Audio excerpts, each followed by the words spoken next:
இப்போ மல்லி சட்னி செய்ய போகிறோம். அந்த மல்லி சட்னி செய்கிறதுக்கு என்ன இன்க்ரீடியன்ட்ஸ் எடுத்து வச்சுருக்கோங்கிறத பார்க்கலாம். இது 3 வரமிளகா, 2 பச்சை மிளகாய், அதை இந்த மாதிரி கீறி வச்சுக்கணும். அப்படி கீறி நம்ம போடலைன்னா சட்டியில் எண்ணெயில் போடவும் வெடிக்கும். கொஞ்சமாக புளி வந்து சின்ன நெல்லிக்காய் சைஸில் இருந்தால் போதும். உளுந்தம்பருப்பு எடுத்து வச்சுருக்கேன். மல்லிச்செடி வந்து நல்லா க்ளீன் பண்ணி எடுத்து வச்சுருக்கேன். பாதி மல்லிச்செடியை ஃப்ரிட்ஜில் வைக்கிறதுக்காக எடுத்து வச்சுருக்கேன். அந்த ஃப்ரிட்ஜில் எப்படி ஒரு 15 நாளைக்கு கெட்டு போகாமல் இருக்கிறதுக்கு என்ன பண்ணலாம் அப்படிங்கிறதையும் காமிக்கிறேன். இந்த மாதிரி ஒரு கிளாத்து போட்டுக்கிறணும். இந்த மாதிரி மல்லிச்செடியை உள்ளே வச்சு இந்த மாதிரி ஒரு கிளாத்தையும் மேலே போட்டுறணும். மேலே தண்ணி விழுகாத அளவுக்கு இந்த மாதிரி ஃப்ரிட்ஜில் வச்சிட்டோன்னா இப்போ ஒரு 15 நாளைக்கு மல்லிச்செடி கெட்டு போகாது. இப்போ சட்னி செய்கிறதுக்கு என்ன எப்படி செய்யலாங்கிறத பார்க்கலாம். 2 ஸ்பூன் கடலை எண்ணெய் ஊற்றிருக்கேன். உளுந்தம்பருப்பு போட்டுக்கலாம். எண்ணெய் காயலை போட்டுக்கலாம்.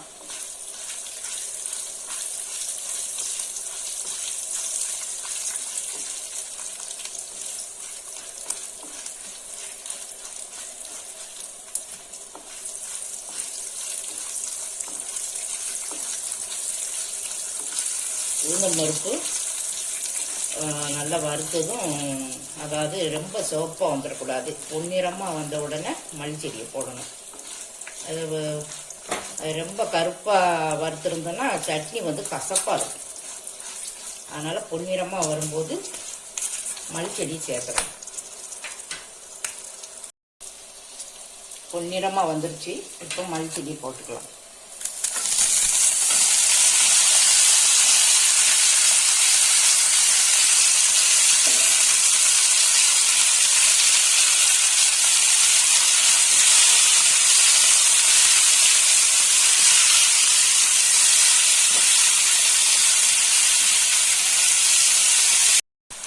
மல்லிச்செடியை வந்து ரொம்ப வதக்கக்கூடாது. இப்போ இப்படி பச்சை மாறாமல் லேசாக வதக்கி விட்டுட்டா போதும்.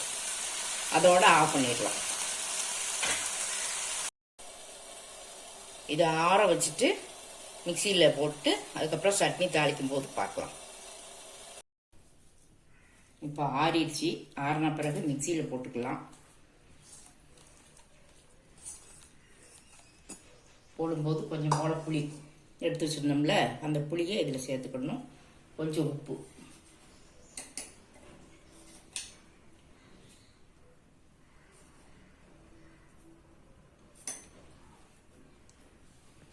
இப்போ மிக்சியில் அடிச்சுட்டு சட்னி தாளிக்கிறத பார்க்கலாம்.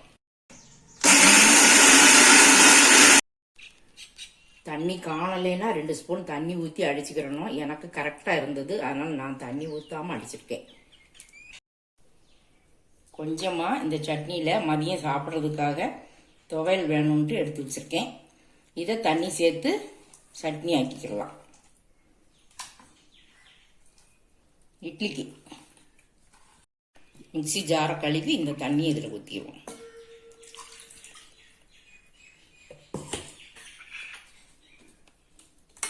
இப்போ இதை ஒரு தாளிப்பு கொடுத்துருவோம் இந்த சட்னிக்கு.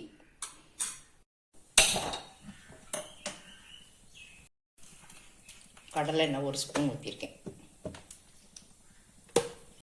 எண்ணெய் காஞ்சிருச்சு. கடுகு உளுந்தம் பருப்பு போட்டுக்குவோம்.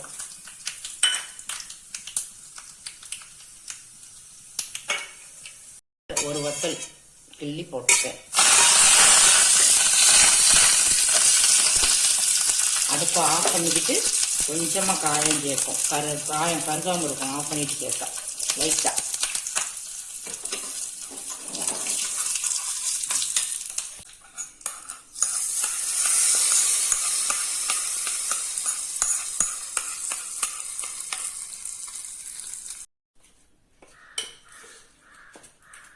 சட்னி ரெடி.